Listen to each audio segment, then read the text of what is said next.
देश की बेटियां पूरे हिंदुस्तान का नाम रोशन कर रही हैं। एक और जहां वो घर की लक्ष्मी होती है, घर का चिराग होती हैं, वहीं अब ये बेटियां यूपीएससी में भी टॉप कर रही हैं। और इस वक्त मेरे साथ इशिता किशोर हैं जिन्होंने टॉप किया है यूपीएससी एग्ज़ाम में। आपका टीवी 9 पर स्वागत है। Thank you so much.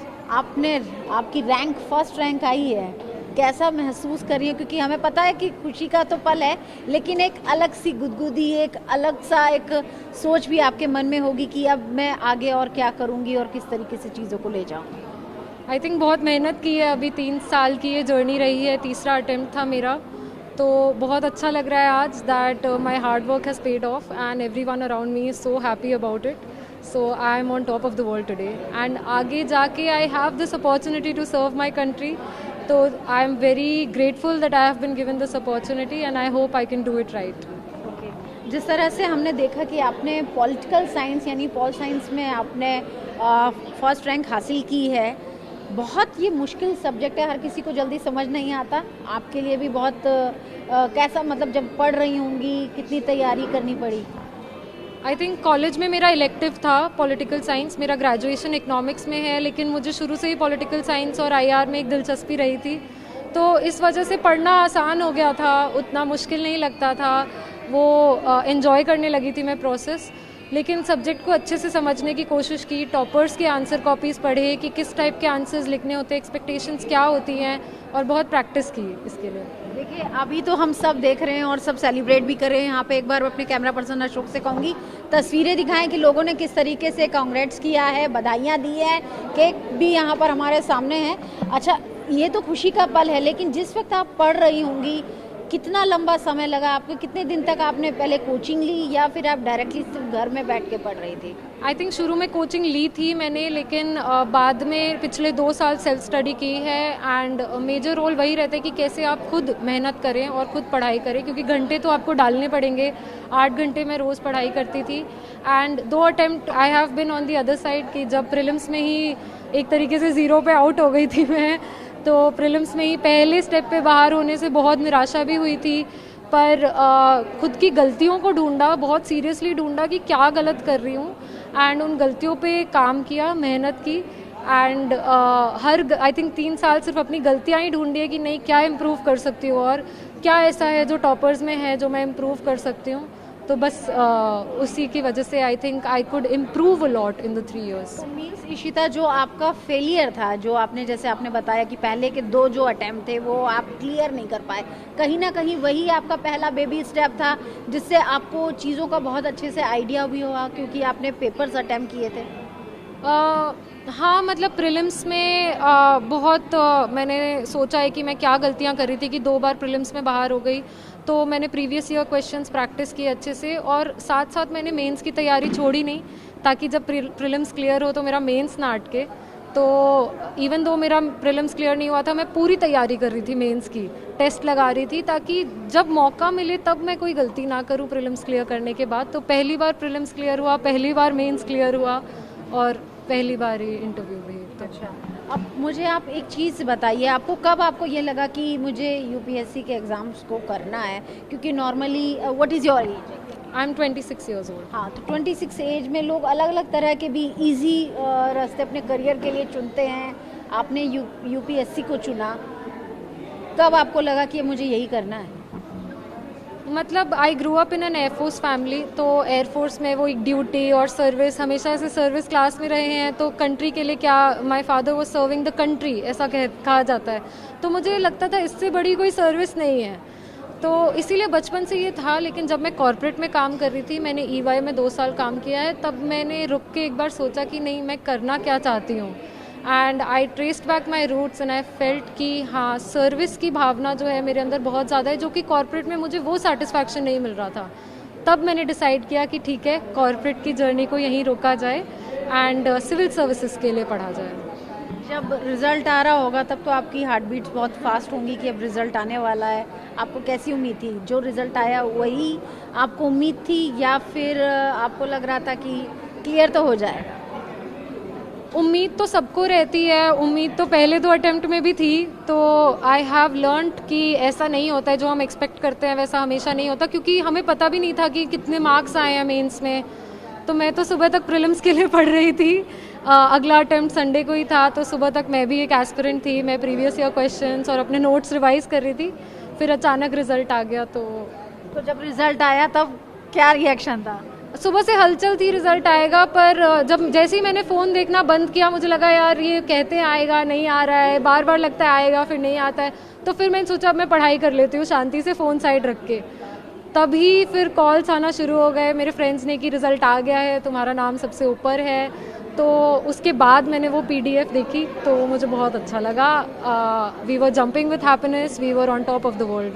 Of course, और आपकी फैमिली ने भी आपकी इस पूरी जर्नी में साथ दिया होगा, आपके पेरेंट्स ने, और कहीं ना कहीं प्रिपरेशन के दौरान भी उनका सपोर्ट रहा होगा, या फिर किस तरह की चीज़ें रही? जी बिल्कुल, मदर का तो बिल्कुल अनकंडीशनल सपोर्ट था, उन्होंने तो सिर्फ गिव ही किया है। She went on giving and she went on giving, कि उन्होंने बस कहा तुम पढ़ाई करो, बाकी मुझ पे छोड़ दो।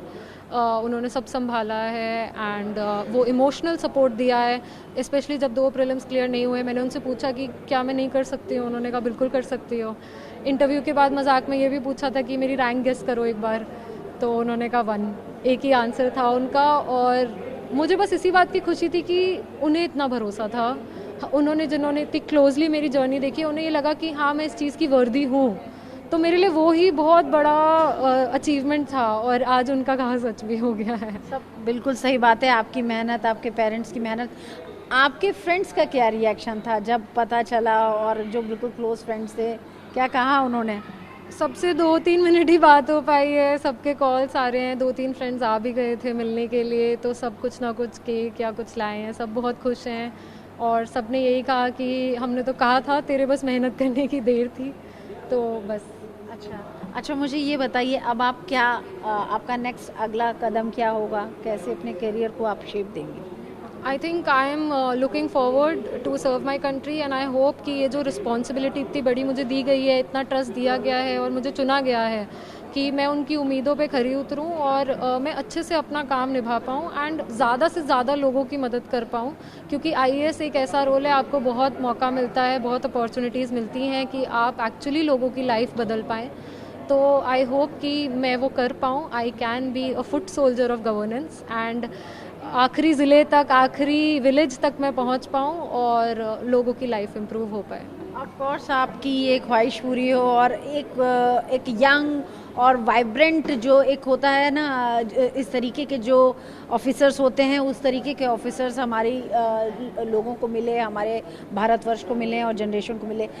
आपकी पढ़ाई के अलावा, जैसे मुझे पता चला आपको पॉल साइंस में इतना इंटरेस्ट था और आपकी उसी को लेकर आपने पढ़ाई की, अब आपका इसके अलावा मैं जानना चाहती हूँ, अपार्ट फ्रॉम योर स्टडीज़, आपकी हॉबीज़ क्या हैं? यू लाइक स्पोर्ट्स और what? I have been an active sports person हमेशा, बचपन से ही। मैंने मतलब मैं 3री कक्षा में थी जब मेरी मम्मी ने मुझे ताइक्वांडो में भर्ती करा दिया था, तो वहाँ उन्होंने देखा कि हाँ ये अच्छा कर लेती है। मतलब किक भी आप अच्छी मारती हैं?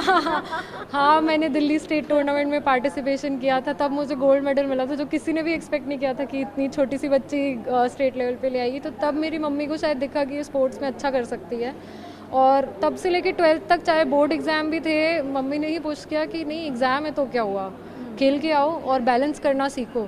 तो जो वो एक संतुलन मैंने तब सीखा, वो आज तक मुझे काम दे रहा है, क्योंकि मम्मी ने हमेशा कहा सिर्फ पढ़ाई नहीं, हर चीज़ करना सीखो, लाइफ के लिए वो इम्पोर्टेंट है।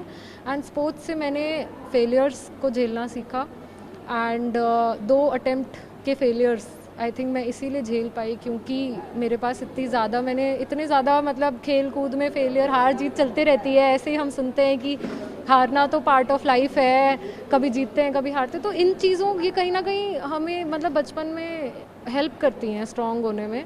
तो स्पोर्ट्स का बहुत बड़ा रोल रहा है, एंड मैं सबको बोलूँगी कि प्लीज़ अगर स्पोर्ट्स में दिलचस्पी है तो दोनों चीज़ बैलेंस करने की कोशिश करें।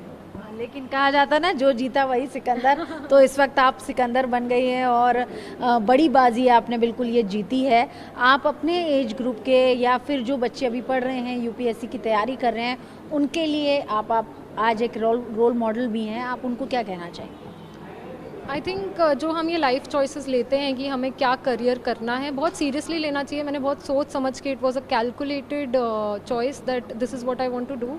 B very sincere about it and इसको हल्के में ना लें कि ठीक है पढ़ लिया तो पढ़ लिया। अपने साथ ऑनेस्ट रहें कि हाँ सोचा है अब करना है तो मेहनत तो करनी ही पड़ेगी। मेहनत हर फील्ड में करनी पड़ती है, सिर्फ सिविल सर्विसेज नहीं है। आज की डेट में स्टार्टअप्स हो, स्पोर्ट्स हो, बहुत मेहनत करनी पड़ती है हर फील्ड में। तो अब सोचा है तो सिंसियर रहें, अपने साथ ऑनेस्ट रहें and be very truthful that हाँ मैं मेहनत कर रही हूँ और ये एज है मेहनत करने की। ये एज मुझे नहीं लगता कि लेट बैक होने की एज है। Work hard towards your dreams and find something that really means something to you. मेरे लिए civil services meant a lot to me, कि एक मौका मिले कि मैं अपने देश के लिए कुछ कर पाऊँ, इससे बड़ी मेरे लिए कोई बात नहीं थी। तो अब मुझे वो मौका मिला है, उसको मैंने बहुत सीरियसली लिया है।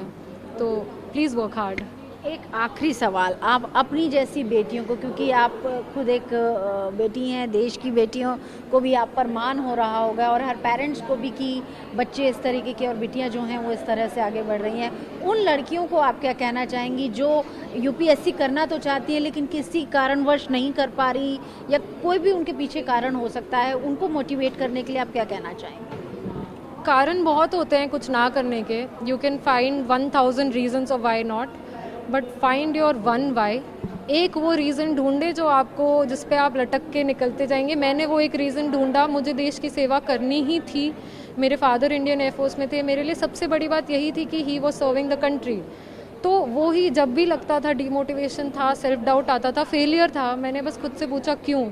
तो उसका जवाब बस यही था कि करना है, I want to serve my country and I will until I feel I can। तो मुझे लगा मैं कर सकती हूँ, इसलिए प्लीज़ वर्क टुवर्ड्स इट। हमसे बात करने के लिए बहुत बहुत शुक्रिया। तो ये थी हमारे साथ इशिता किशोर और यूपीएससी एग्ज़ाम में इन्होंने रैंक 1 हासिल की है, यानी कि ये जो बेटी है ये टॉपर रही है इतने बड़े एग्जामिनेशन में। पॉलिटिकल साइंस से इन्होंने ये एग्ज़ाम दिया, 2 बार का अटैम्प्ट इनका फेल रहा लेकिन तीसरे अटैम्प्ट में ये पास हुई। यानी कि आपकी जो हार होती है वो भी आपको जीत की ओर आगे ले जाती है। और वो कहते हैं ना कि जो जीता वही सिकंदर, तो आज ये सिकंदर बन चुकी हैं यूपी एग्ज़ाम में पहली रैंक हासिल करके। वीडियो जर्नलिस्ट अशोक चौहान के साथ अंजू निर्वाण, TV9।